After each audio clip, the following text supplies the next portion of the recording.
RBN మీడియాకి స్వాగతం. నేను అమర్రాజ్. మెట్ట ప్రాంతంలో ఉన్నటువంటి ప్రభుత్వ హాస్పిటల్ పరిస్థితి, పనితీరు ఏ విధంగా ఉందో ఒకసారి చూద్దాం.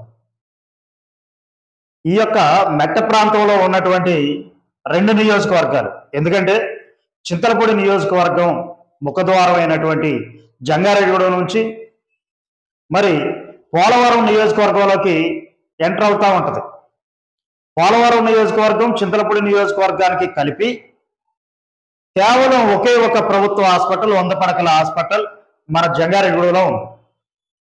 అయితే ఈ క్రమంలో ప్రజలు ఒకసారి గమనించాలి.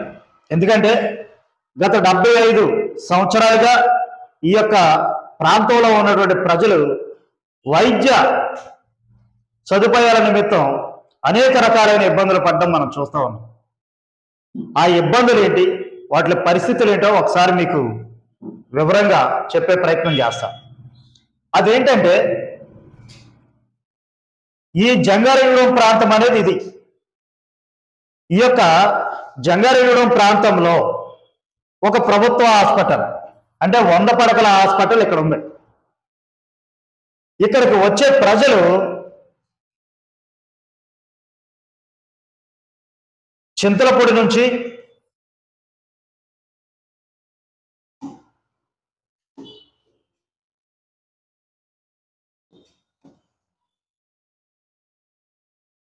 టీనర్సాపురం నుంచి, జీలుగుమెల నుంచి, బొట్టాయిగూడెం నుంచి, కొయ్యలగూడెం నుంచి, గోపాలపురం నుంచి, అలాగే దేవరపల్లి మండలంలో సగం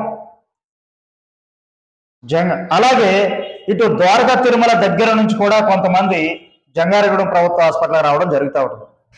అలాగే కావరగోట నుంచి కూడా, కావరగోట మండలంలో సగం నుంచి, అంటే ప్రతి మండలానికి కూడా కొన్ని ఊర్లు మరి 20 నుంచి 25 విలేజెస్ ఉంటాయి. కాబట్టి ఆ 20 విలేజెస్లో కనీసం ఒక 5 నుంచి 10 విలేజెస్ ఈ జంగారెడ్డిగూడెం ముఖద్వారం వైపే చూస్తూ ఉంటారు. అయితే ఈ రోజు నేను చెప్పే ఈ యొక్క విషయాలు చాలా మందికి నచ్చకపోవచ్చు. ఎందుకంటే ఎవరైనా ప్రశ్నిస్తే ఇప్పుడు ఉన్నటువంటి నాయకులకు కానీ, కార్యకర్తలకు కానీ, అలాగే కనీసం ఓట్లు వేసే ఓట్లకు కూడా నచ్చట్లే.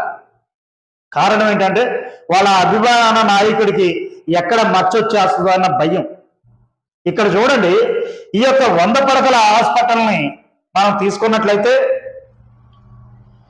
ఎనీ ఎమర్జెన్సీ కేసు, అంటే యాక్సిడెంట్ అవ్వచ్చు, లేదంటే కనుక ఏదైనా పాము కాటుకు గురై ఉండొచ్చు, లేదంటే కడుపులో నొప్పి, అంటే అది 24 గంటల నొప్పి అయి ఉండొచ్చు, లేదా మరే ఇతర నొప్పి అయినా అయి ఉండొచ్చు. అటువంటి ఎమర్జెన్సీ సమయంలో ఇక్కడ ఉన్నటువంటి పోలవరం మండలంలో ఉన్నటువంటి వ్యక్తి ఇక్కడ నుంచి ఈ జంగారెడ్డిగూడెం పట్టణమైన ప్రభుత్వ హాస్పిటల్కి రావడానికి సుమారు 70 కిలోమీటర్ల ప్రయాణం చేస్తాడు.